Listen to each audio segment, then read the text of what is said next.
Alright, isa pong mabagyong araw ng linggo.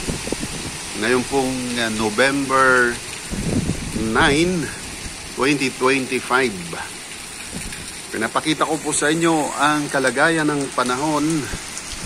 Dito po yan sa aming probinsya ng Albay, City of Ligao, Barangay Pandan. Alright, so mga kababayan, pinapag-ingat po ang lahat.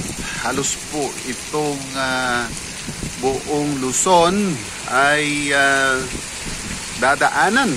At sa kasalukuyan po, ang bagyong O1 ay nandito po sa probinsya ng Bicol. Pinapag-ingat po ang lahat, especially po ang buong Luzon, dahil po ito po ay may kalakasan. Ang nakikita po ninyo at nararamdaman po naming bagyong ito dito sa Bicol, ito po ay nasa ilalim po kami ng signal number 3. Actually po, naramdaman po namin yan dito sa Ligao City ay kanina pong madaling araw, more or less po ay alas 2 ng madaling araw. Masungit ang panahon. Kung nakikita po ninyo ang kalangitan, mabilis ang takbo ng mga ulap, malakas ang ulan, sinasabayan po ng pagbayo ng malalakas na hangin. Alright, so panawagan po yan sa ating mga kababayan, lalo na po sa bandang norte. Dahil po ang nararanasan namin ito dito sa lalawigan ng Albay o Bicol Region. Ang balitan po ito habang binibideo ko ang kalagayan ng panahon dito, hindi pa po ito naglalandfall. Ang mata po ni O1, hindi pa po naglalandfall.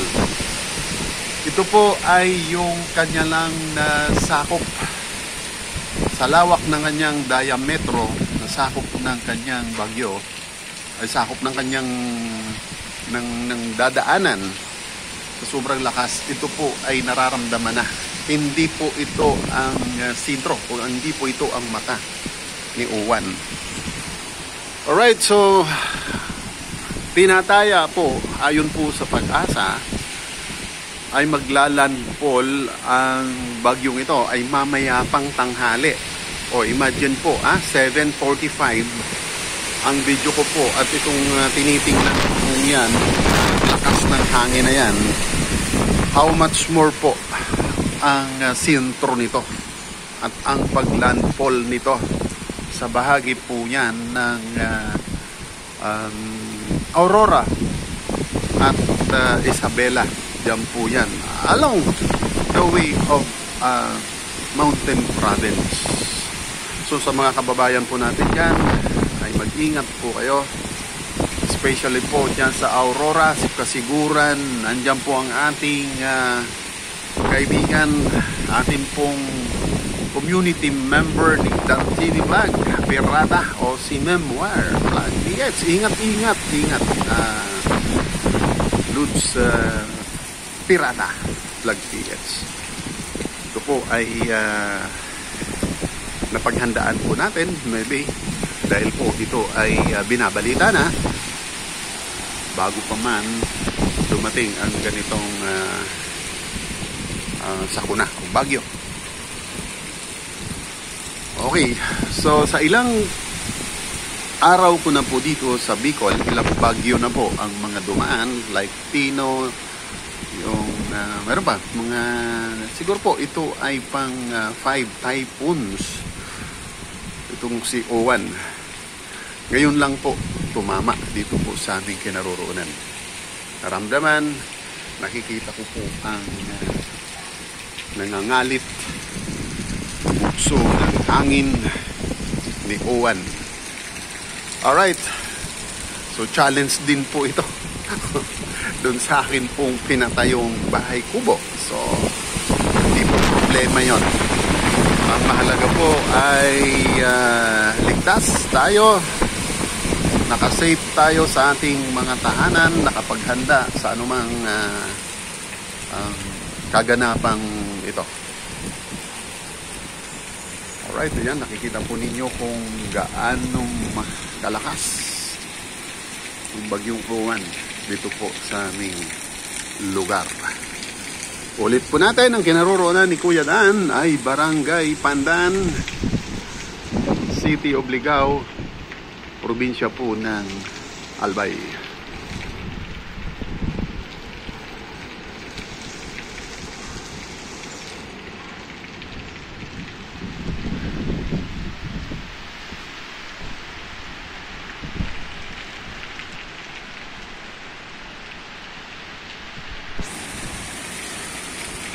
Dito lang po tayo sa standby. Dito lang po tayo nagkukuha ng video. Gawa po ng mababasa tayo sa labas. Ayan, dito po ako halos sa tuktok ng mga punong kahoy.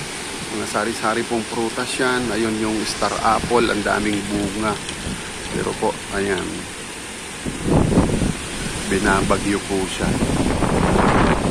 Alright, so ingat-ingat po ang lahat. Yan po ang ating paalala ni Kuya Dan TV Vlog. Ito, tinutunghayan po natin ang pananalasa itong bagyong si Owan.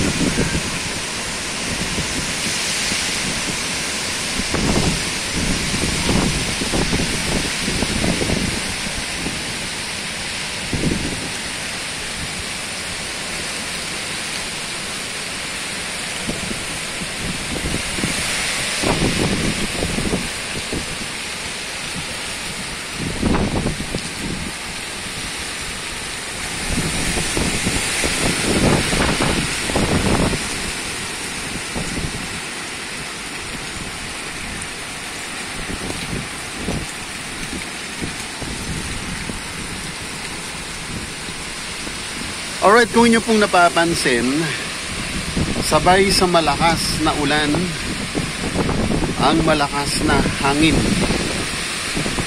Kaya kung titingnan po natin, yan po ang kalikasan. Nakakaawa naman po tingnan ang mga puno. Makailan lang po o kahapon, napakatahimik nila. Ang ganda-ganda po nilang tingnan.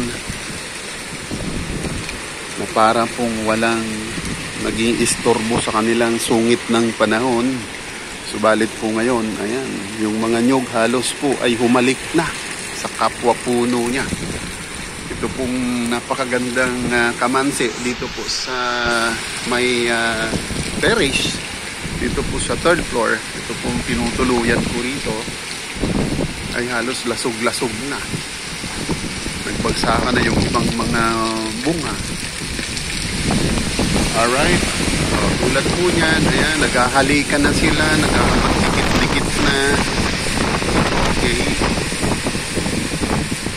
Alright, so mamaya pong pagkupa, i-check po natin yung kubo ni Kuya Dan kung ano po ang kalagayan. Sa sobrang lakas ng hangin na yan, titingnan natin kung nag-survive siya.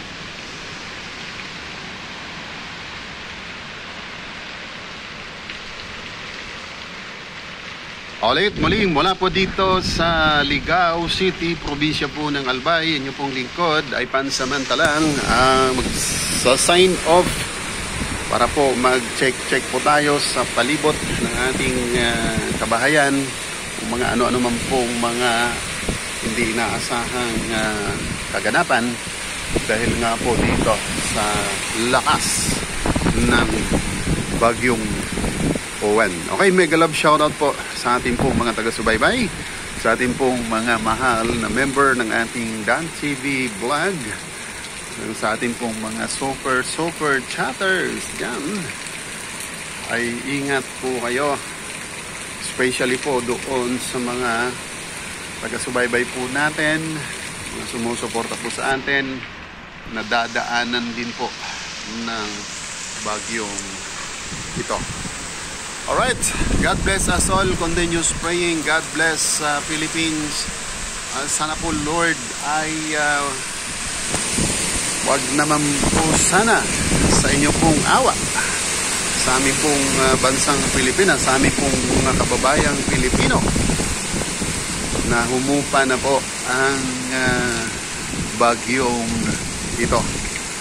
At kung sakali man po ay ligtas nyo po ang aming mga kababayan, lalo na po doon sa mga lugar na dadaanan ng sentro ng bagyong ito. Alright, Dan TV Vlog is now signing off. Bye-bye and God bless.